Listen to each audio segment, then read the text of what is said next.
عنهم، سواء كان من أبناء الأنبار ووجهائها وعلمائها وشيوخها أو من بقية العراقيين. ومحاولة إعطاها ثوب وطني لا يمكن أن تعطى ثوب وطني، لأنها صريحة نتنة الشعارات التي ترفع والممارسات التي ترفع، لكن أنا مو قلق منهم. هذه فقاعة. أنا من هنا ومن قناتكم أحيي المتظاهرين الشرفاء الذين يريدون وحدة العراق والذين يريدون الأمن والسلام إلى العراق، وأحيي مطالبهم الحقة التي يريدون منها الإفراج عن المعتقلين وتحقيق الخدمات وعدم الإقصاء والتهميش لهم ولغيرهم.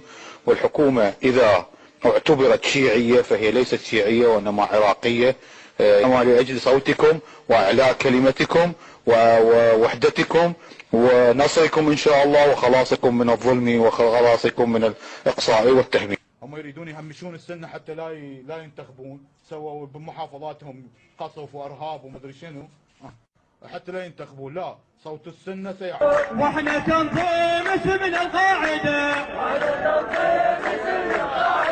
نقطع الراس ونجيب الحدود، نقطع الراس ونجيب الحدود. كيف ترى موقف التيار الصدري السيد مقتدى الصدر؟ الموقف جيد جدا. لما؟ لأنه أعطى بعد وطني لهذه المطالب، لأن حكومة المالكي حاولت أن تقول بأن هذه مطالب طائفية تسعى لقلب النظام حتى بدون مطلب التغيير. يعني أنا أركز على هذه النقطة، بدون مطلب التغيير الكامل، المطالب التفصيلية لإصلاح العملية السياسية، بدأت حكومة المالكي تروج أنها لقلب النظام ومحاولة استيلاء مذهب أو مكون. موقف مقتدى الصدر قطع الطريق إلى حد كبير جدا. موقف مقتدى الصدر قطع الطريق إلى حد كبير جدا.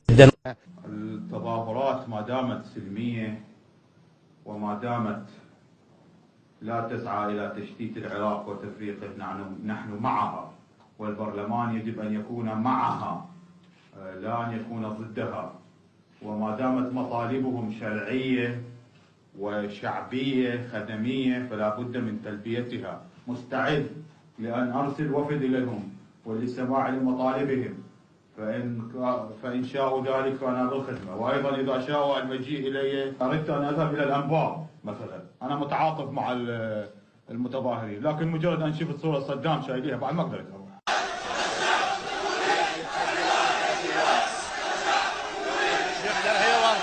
هي ورا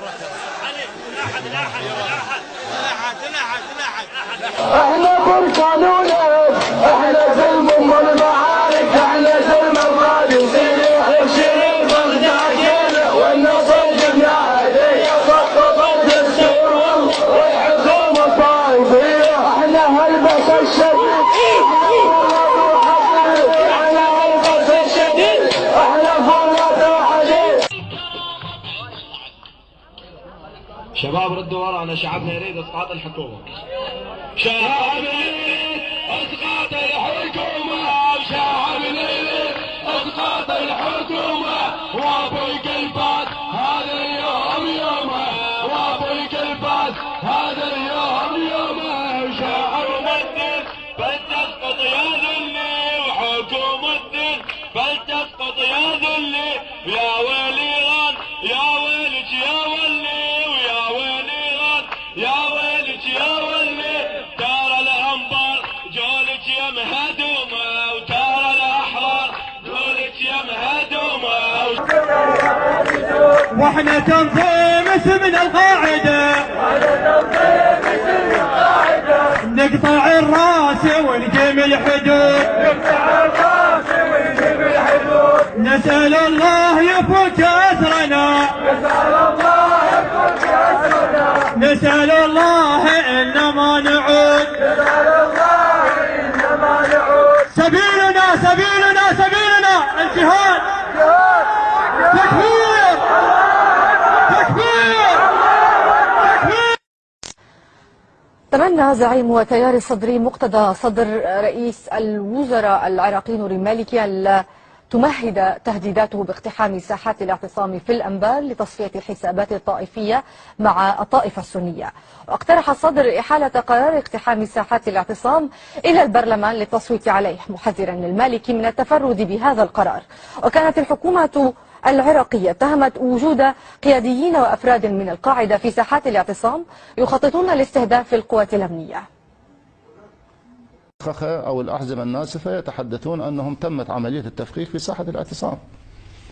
الموجودين في ساحة الاعتصام مو عراقيين حتى نقول مطالب، كثير من عندهم نعم موجودين عراقيين ومن عشائر عراقية، لكن معهم يوجد ناس من تنظيمات القاعدة، وهذا ليس ادعاء، إنما ظهروا على المنصة وقالوا نحن تنظيم اسمنا القاعدة نقطع الرؤوس بشكل صريح، وعلى التلفزيونات طلعت بها. فالقضية تعقدت، خرجت من كونها مطالب